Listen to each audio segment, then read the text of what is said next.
नमस्कार, पर्पल भारत में आपका स्वागत है। कहा गया, कितनी बार देशद्रोही कहा गया, कितनी बार एंटी नेशनल कहा गया। यहाँ से लेकर यूएसए तक लोग मेरे पीछे आए मुझे एंटी नेशनल कहने के लिए। और आज एक ही लम्हे में वो सारे दाग मेरे नाम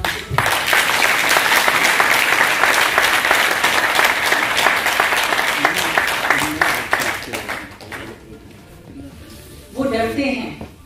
किस चीज से डरते हैं वो डरते हैं किस चीज से डरते हैं वो तमाम धन दौलत, गोला बारूद, पुलिस फौज के बावजूद वो डरते हैं कि एक दिन निहत्थे और गरीब लोग उनसे डरना बंद कर देंगे।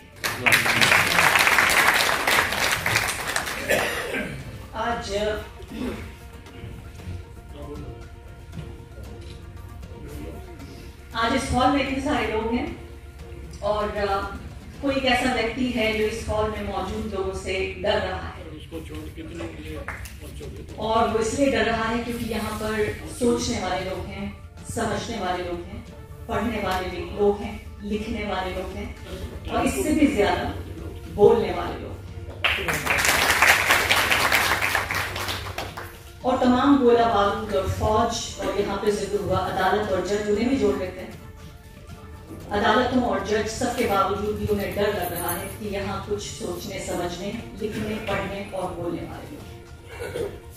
मुझे बहुत बहुत खुशी है, बहुत सम्मानित मैं महसूस कर रही हूँ। मुझे देश और दुनिया, आपने सुना, बहुत सारे अवार्ड मिले, लेकिन सबसे ज्यादा अच्छा जब लगता है जब अपने लोगों के बीच, और खासकर मैं खुद एक बहुत भावुक व्यक्ति हूँ और ये पूरा ऐसा लगता है कि ये पूरी महफिल भावनाओं की भी सजी हुई है।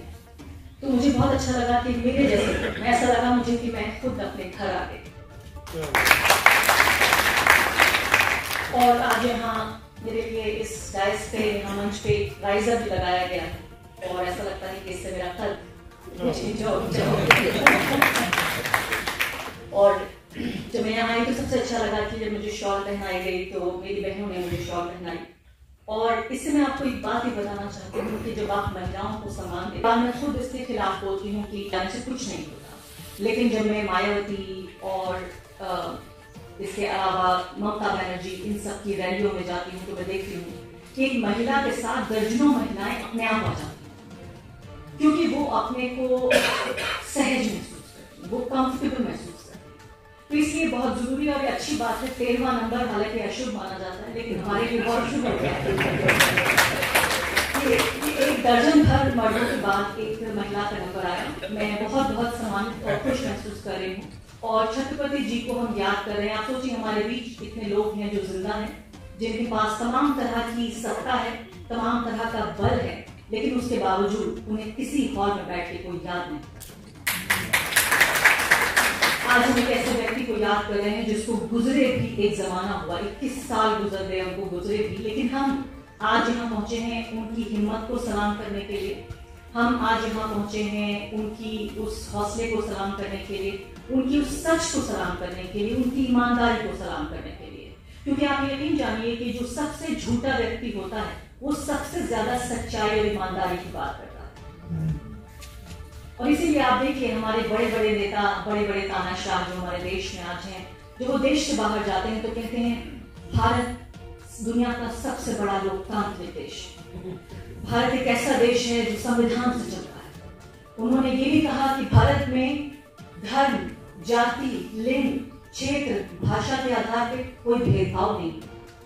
और ये सारी बातें वो सीधे मुंह के साथ कह पाते हैं, क्योंकि जो सबसे ज्यादा झूठा और सबसे ज्यादा बेईमान होता है उसे सबसे ज्यादा सच्चाई और ईमानदारी और इस तरह के जो मूल्य हैं हमारे संवैधानिक और मानवीय मूल्य, उनका सहारा लेकर आगे बढ़ने की जरूरत पड़ती है।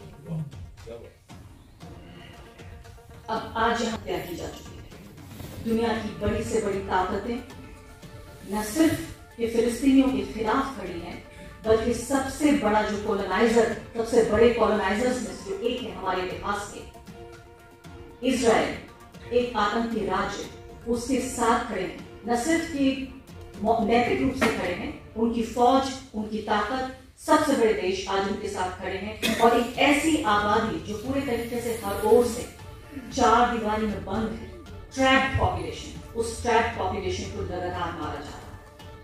आज मैं ये जो मुझे छत्रपति सम्मान दिया जा रहा है, मैं फिलिस्तीन के उन 50 पत्रकारों के नाम करती हूँ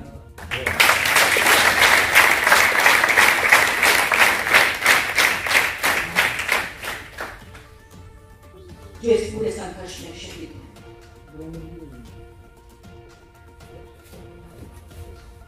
उनके साथ उनके पूरे परिवार शहीद हैं। मतलब आप ये सोचिए कि एक व्यक्ति ऐसा है जिसके परिवार के 35 लोग, 45 लोग, 60 लोग, यानी कि उनके पिता के 4 भाई, उनके रिश्तेदार, उनके ससुराल वाले, उनके बच्चे, बच्चों के भी बच्चे।